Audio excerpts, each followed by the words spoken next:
আসসালামু আলাইকুম। আশা করি আপনারা সকলেই ভালো আছেন। আলহামদুলিল্লাহ আমিও ভালো আছি। আমরা অনেক সময় অভ্র কিবোর্ডটা হারাই ফেলি। আমরা বেশিরভাগ মানুষই অভ্র কিবোর্ড ইউজ করি, কিন্তু আমাদের সাধারণ কাজের সময় আমরা এই আই আইকনে ক্লিক করে এখানে জাম্প টু সিস্টেমে ক্লিক করে দেই।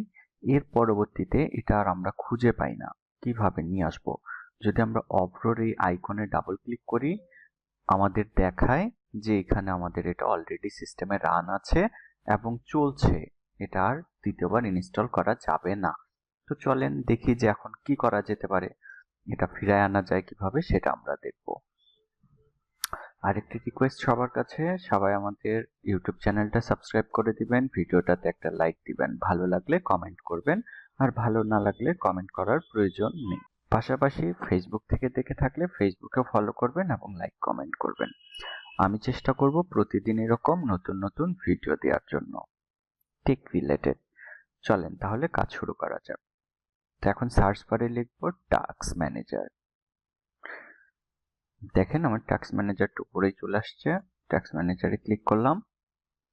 আপনি এখানে আসলে আপনার অভ্র যেই অ্যাপসটা আছে সেটা একটু আপনাকে খুঁজে বের করতে হবে। এই যে দেখেন অভ্র কিবোর্ড, এই যে অভ্রটা নিচে চলে যাচ্ছে, এই অভ্রটা এখানে রাইট ক্লিক করে ইন্ড টাস্ক করে দিবেন।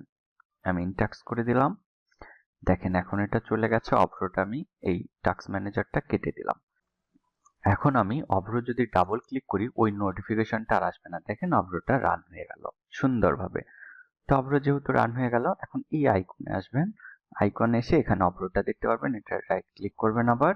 এই যে এখানে দেখেন রিস্টোর অভ্র টপ বার, তো আমি যদি ক্লিক করি, দ্যাটস গ্রেট, আমাদের পুনরায় এই টাস্ক বারটা চলে আসছে। আপনি সুন্দরভাবে এখন বাংলা লিখতে পারবেন আবার।